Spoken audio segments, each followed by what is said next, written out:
این رویشایی که با وجود اومده اینا توضیح اینا چی بهش میگن؟ اینا بهش میگن شبتر بیابونی. شبتر بیابونی ها. آره.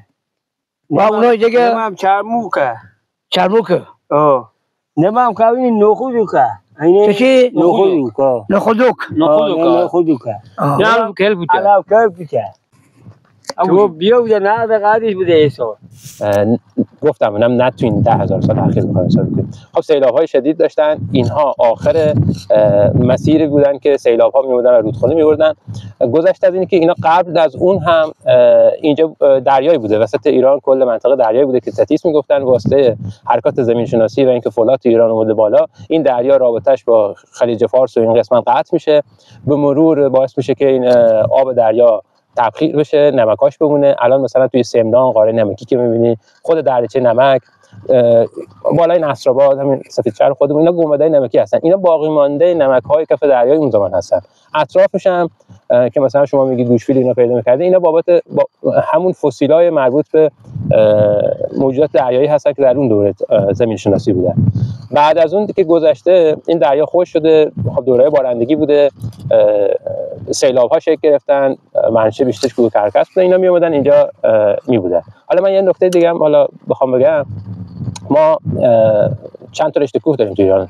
البرز داریم، زاگرس داریم. خود زاگرس دوره چند قسمته، یه زون چین خورده هست، اصطلاحاً یه نوار چین خورده است. بعدش میاد یه نوار آتشفشانی داریم که بهش میگن نوار سنندج سیرجان.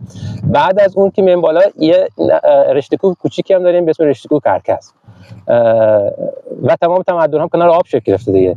کنار کرکس که میایم ما یه سفره آب زیرزمینی داریم اینجا. ما نه رودخونه دائمی نداریم، هیچ تو این دوره الان البته نداریم. پشت ابوزیدآباد هم یه کوه پیداست، وقتی تو ویدیو نگاه می‌کنید بهش میگن کوه یخاب. بغلش هم هست کوه لطیف.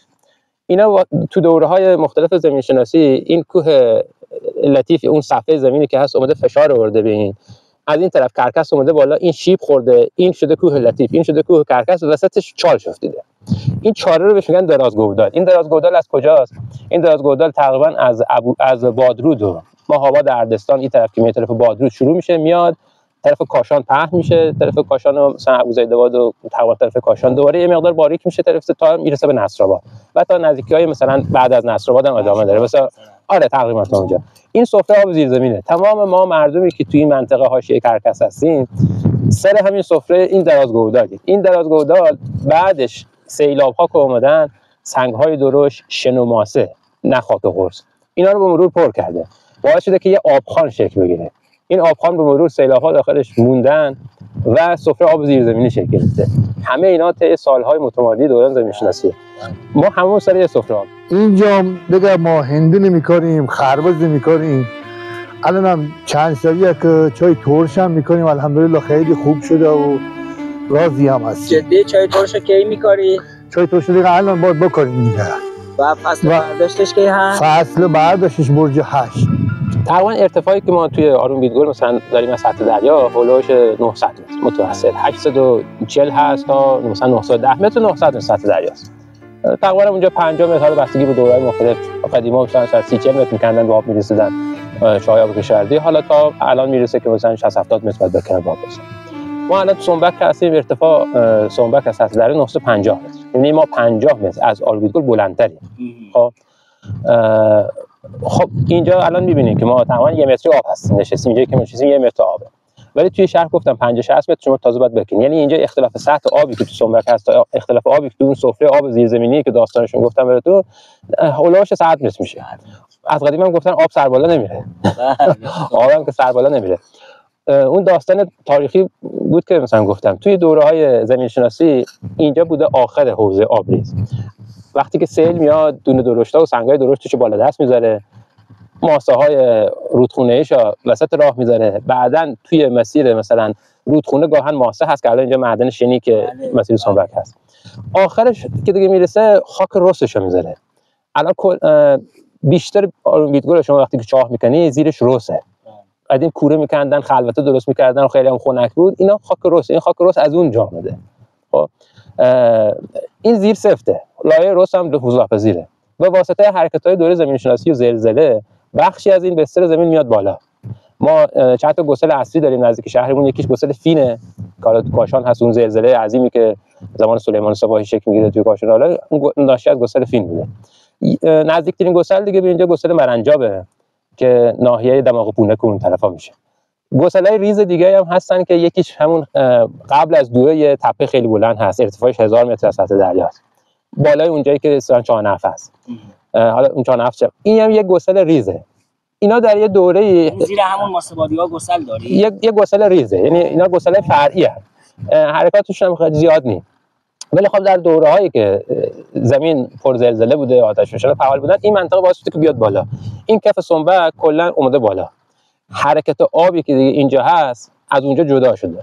الان به این میگن اصطلاحاً میگن که یه سفره آب معلق. حالا این نشت آب که اصطلاحاً از زیر زمین و از زیر ماسه آب میرفته طرف اون درازگوداله دیگه، سفره آب زیر. وقتی که زلزله شده این کفه که اومده بالا، این آب دیگه نمیتونه بره اون طرف، این آب اینجا تله افتاده. این آب تله افتاده.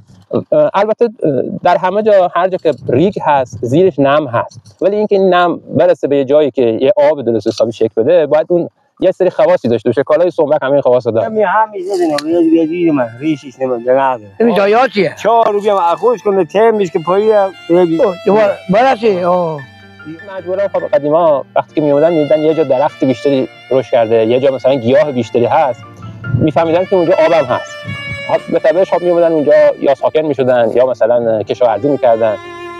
حالا اینی که اسمش هم میگن سنبک، حالا اینجا کلا ماسه‌بادی دیگه، ده خدا ترجمه سنبک رو گذاشته خاک بی ارزش. خاک بی ارزش، حالا نه که بگن اقتصادی خب دوره دیگه، بگیم ارزش نداره، ولی منظور خاکیه که از نظر تغذیه برای گیاه ارزش غذایی هیچی نداره. این ماسه‌بادی مثلا ماسه‌بادی هیچ ارزش غذایی مثل خاک قرصی نیست.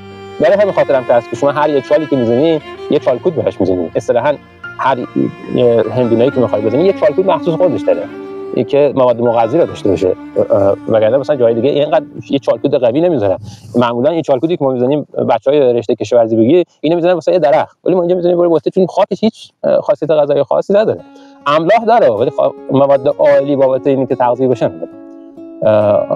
این از کلیاتی که حالا من ذهنم میشه دوی سنبک بگم. باش 1 متر از سطح چاله است که اون درخت اونوریا گفتی چیه؟ درخت توت هست. اینا آبیاری که نمی‌کنید اصلا؟ اینجا آبیاری نمیشه. همه رو به صورت دی. بله. چند سال اونا کاشتید؟ تقریبا 4 ساله. سری که عشق ندارد کدوی بیبار است، لبی که خنده ندارد شکاف دیوار است.